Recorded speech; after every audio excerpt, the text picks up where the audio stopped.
మనవణ్ణి కాపాడి చనిపోయిన తాత, బోరు బావిలో పడ్డ 4 ఏళ్ల బాలుడు, కాపాడేందుకు అదే గుంతలోకి దిగి ఇరుక్కుపోయిన తాత. ఎంత గొప్పగా బోరు గుంతలో ఇరుక్కుపోయిన వెంకన్న అంట చూడండి. మనవడు పడితే జాగ్రత్తగా ఉండాలి కదా. దాని మీద వాస్తవానికి ఈ బోరు బావులు తీసినప్పుడు దాని మీద ఒక రాయి ఏదైనా పెట్టి మూసేయాలి కదా, అట్లనే వదిలేస్తారు. ప్రతిసారి ఇవి రిపీట్ అయితేనే ఉన్నాయి. బోరు బావుల వాడు పిల్లలకు తెలియదు, ఆడుకోవడానికి వెళ్తూ ఉంటారు. సో ఏదైనా ఈ పెద్ద ఆయన తాత గొప్పవాడు, తన ప్రాణాలు వదిలి ఒక మనవడికి ప్రాణాలు ఇచ్చాడు. 2.5 గంటల పాటు మనవడి చేయి పట్టుకునే అబ్బా 2.5 గంటలు ఏందండి ఇది? 2.5 గంటలు ఒక మనవడి చేయి పట్టుకున్నాడు అంటే ఎంత గొప్ప వ్యక్తి అయి ఉండాలి. మనం ఒక 15 నిమిషాలు 10 నిమిషాలు పట్టుకుంటే చేయి లాగుతుంది, గుంజుతుంది. చాలా గొప్ప వ్యక్తి అయినా.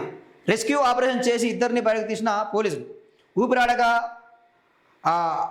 అస్వస్థత ఆసుపత్రికి తరలిస్తుండగా మృతి. నల్గొండ జిల్లా ఊట్లపల్లిలో ఘటన. హ్యాండ్స్ అప్, గ్రేట్ అయ్యా మీరు, గొప్ప వ్యక్తి మీరు. మీ మనవడు బతుకున్నంత కాలం నీ పేరు తలుచుకుంటూనే ఉండాలి. ఈరోజు నీ మనవడికి ప్రాణభిక్ష పెట్టినావు ఈరోజు నువ్వు. సో ఇట్లా అంటే వాస్తవానికి తల్లిదండ్రుల ప్రేమ, తాత ప్రేమ, నాయనమ్మల ప్రేమ, అమ్మమ్మల ప్రేమ ఇట్లనే ఉంటుంది పిల్లల మీద. మన మీద ఎట్లా ఉంటుందో వాళ్ళ మీద అట్లనే ఉంటుంది. నా ప్రాణం పోయినా సరే రేపో మాపో నేను కాటికి పోతుంది అని చెప్పి నా మనవడు కాపాడాలంటే ప్రాణతీపి లేకుండా రేపు భవిష్యత్తు వాడని చెప్పి గొప్ప నిర్ణయం తీసుకొని కాపాడాడు. నిజంగా చాలా గొప్ప వ్యక్తి. ప్రమాదానికి కారణమైన బోరుగుంత ఇన్సెట్లో వెంకన్న ఫోటో. ఆడుకుంటూ వెళ్ళి ప్రమాదవశాత్తు బోరుగుంతలో పడిన మనవాడిని రక్షించి ఓ తాత ప్రాణాలు కోల్పోయాడు. ఈ ఘటన నల్గొండ జిల్లా మిర్యాలగూడ మండలం ఊట్లపల్లి గ్రామంలో శనివారం జరిగింది. గ్రామానికి చెందిన కంటె వెంకన్న 53 సంవత్సరాలు వ్యవసాయం చేస్తూ జీవిస్తున్నాడు.